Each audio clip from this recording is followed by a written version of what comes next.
So YouTube, what's going on, CORYXKENSHIN, and welcome back to this crazy game, the Stanley Parable. Oh my gosh, this game totally destroys the fourth wall. Apparently this game has like 20 endings or something, so let's get back into it. I don't know if I should listen to him from the jump or no. When Stanley came to a set of 2 open doors, he entered the door on his left. So, yeah, last time I followed this direction straight off. Let's see what happens if I go through the right door. This was not the correct way to the meeting room, and Stanley knew it perfectly well. Perhaps he wanted to stop by the employee lounge first, just to admire it.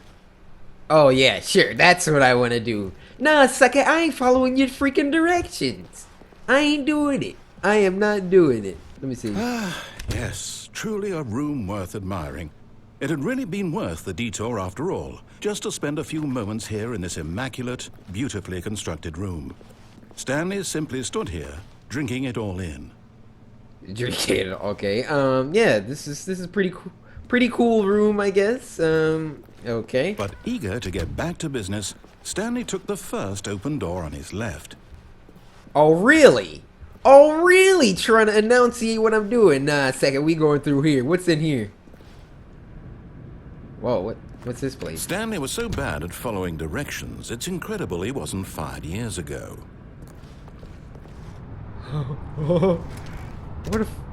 Where are we? Oh my gosh. Alright, let's go on here. Warning, do not jump from the cargo lift. Alright, let's do Wait, can we get on this? Look, Stanley, I think perhaps we've gotten off on the wrong foot here. I'm not your enemy, really, I'm not. I realize that investing your trust in someone else can be difficult, but the fact is that the story has been about nothing but you all this time. There's someone you've been neglecting, Stanley. Someone you've forgotten about. Please, stop trying to make every decision by yourself. Now, I'm not asking for me, I'm asking for her. Her? This is it, Stanley. Your chance to redeem yourself, to put your work aside, to let her back into your life. She's been waiting. Who is he talking about right now? It's really creeping me out the way that he's like not a narrator voice anymore. He's like just a person. I don't know how to describe it. What's in here? It's the only way I can go as well. Oh my! That's her, Stanley. You need to be the one to do this, to reach out to her. If you can truly place your faith in another, then pick up the phone. Nah, fam. Nah, fam. I gotta get out of here. What is about to happen? No, unplug. As Stanley picked up the phone, a white light engulfed him, filling him not just with radiance, but with hope. Hope for a life reunited one... Wait. Oh, goodness. Stanley, did you just unplug the phone? No, that wasn't supposed to be a choice. How did you do that? You actually chose incorrectly? I didn't even know that was possible. Let me double check. No, it's definitely here, clear as day. Stanley picks up the phone. He's taken to his apartment where he finds his wife, and the two pledge themselves to one another. Music comes in, fade to white, roll credits. Not picking up the phone is actually somehow an incorrect course of action. How is that even possible? None of these decisions were supposed to mean anything. I don't understand. How on earth are you making meaningful choices? What did you... Wait a second. Did I just see... No, that's not possible. I can't believe it. How had I not noticed it sooner? You're not Stanley. You're a real person. I can't believe I was so mistaken. This is why you've been able to make correct and incorrect choices. And to think I've been letting you run around in this game for so long. If you'd made any more wrong choices, you might have negated it entirely. It's as though you completely ignored even the most basic safety protocol for real-world decision-making. Hey, chill out! Did you not grasp the severity of the situation? Well, I won't have that kind of risk on my watch. I'm going to stop the game for a moment so we can educate you properly on safe decision-making in the real world. No way. Please observe this helpful instructional video. Choice. It's the best part of being a real person. But if used incorrectly, can also be the most dangerous. For example, In this scenario, a hypothetical real person named Stephen has a choice. He could spend years helping improve the quality of life for citizens of impoverished third world nations. Or he could systematically set fire to every orphan living in a 30-kilometer radius of his house. Oh, gosh. Which choice would you make? Remember that unlike here, the real world makes sense, and at no time should you make a choice that does not conform to rational logic. If you find yourself speaking with a person who does not make sense, in all likelihood, that person is not real. Allow the person to finish their thought, then provide an excuse why you cannot continue talking. Turn to a partner and practice saying, "My goodness, is it 4:30? I'm supposed to be having a back, sack, and crack." What? Oh my. What the back? You may have noticed that this room has begun to deteriorate as a result of narrative contradiction. But not to worry. Now that you're properly informed on good decision-making, we're going to revisit a choice you made just a few minutes ago and see what the correct thing to do would have been. This way, please. Alright, let's go then, I guess. Delete.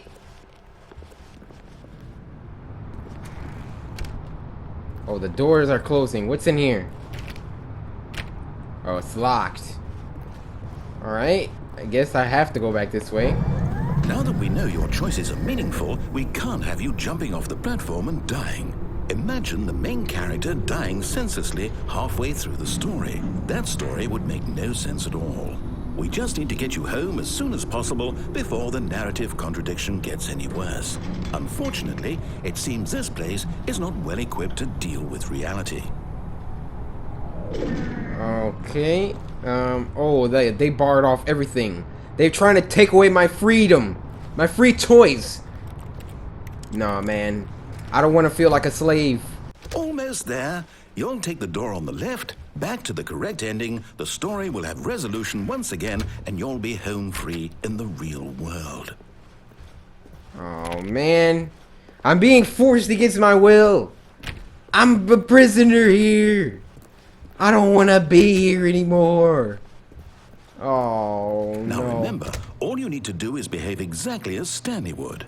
That means choosing responsibly and always putting the story first. I'm quite sure you'll be up to the task. Just follow my lead and you'll be fine. All right. When Stanley came to a set of 2 open doors, he entered the door on his left. I ain't doing it. Ain't doing it. No! Why did you do that? Quickly, hurry back in the other direction. Perhaps we're not too late. Nah, fam. Nah. Open up. Fine, you freaking piece of crap. Goodness.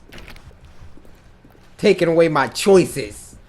Like I'm a freaking animal. Oh, it's ruined. I can't believe, after everything we talked about, that my story, you've destroyed my work. Why? For what? What did you get out of that? What did you think was so special about seeing the game undone, left here like so much garbage? It's worthless now. Ugh.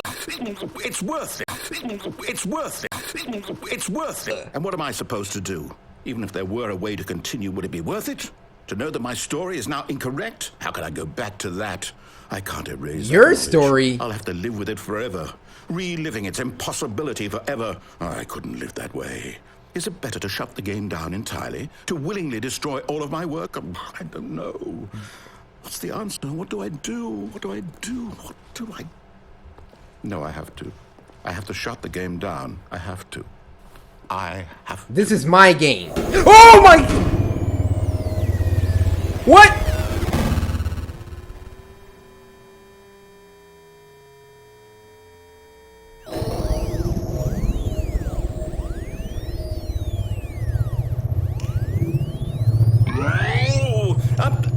I'm here.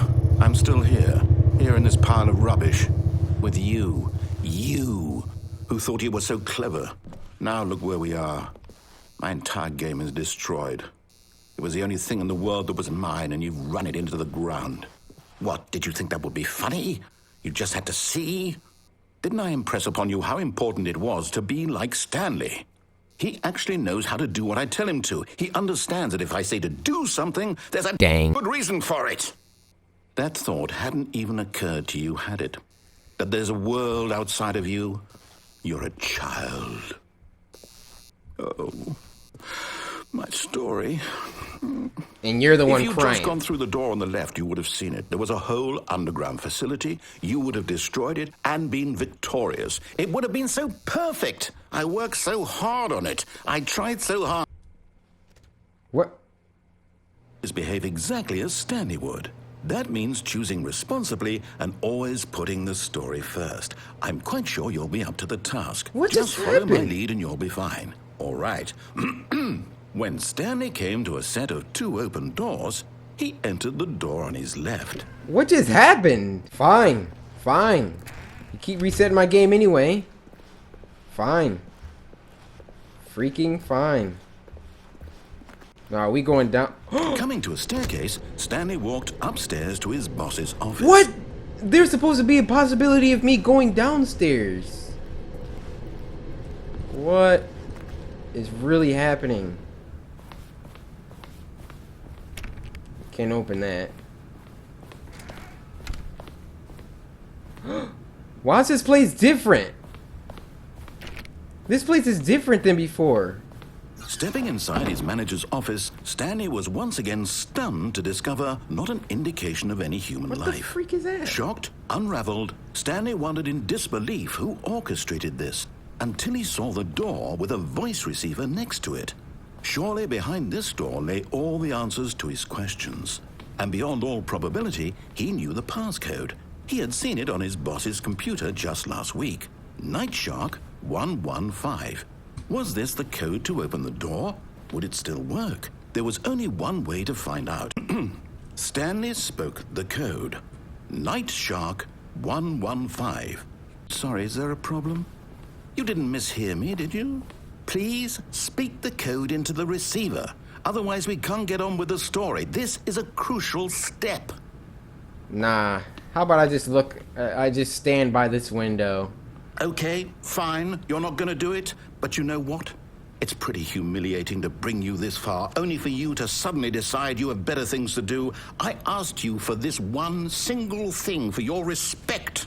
The kind of respect Stanley shows for his choices. He knows what it means to take a story seriously. If you didn't want to see what I had to show you, then why did you come here? You had a choice, you know. You could have gone through the door on the right. You could have done whatever the hell you wanted over there. Why did you come this way? Speak. Say something to me. Explain yourself, you coward. What? When Stanley came to a set of 2 open doors, he entered the door on his left. What the freak is going on? Stanley? Hello? Are you... Is everything okay? Stanley, please. I need you to make a choice. I need you to walk through the door. Are you listening to me? Can you hear me? Is everything all right? What? Stanley, this is important. The story needs you. It needs you to make a decision. What is It can't this? exist without you. Do you understand me? Whatever choice you make is just fine. They're both correct. You cannot be wrong here. We can work together. I'll accept whatever you do. I simply need you to take that step forward, please. Choose. Do something. Anything. This is more important than you can ever know. I need this. The story needs it. Take as much time as you need.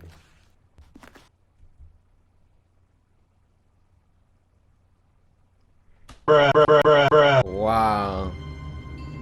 Wow. Alright, you guys. That was a pretty freaking intense ending.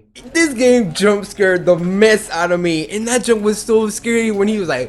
Was that the true ending or what? I don't care. I want to get some more. If you guys would like to see me get some more endings, let me know in the comment section. And go ahead and Samurai, slice that like button. It helps me out a lot. Subscribe today to join the Samurai. And until next time, my brothers and sisters. CORYXKENSHIN.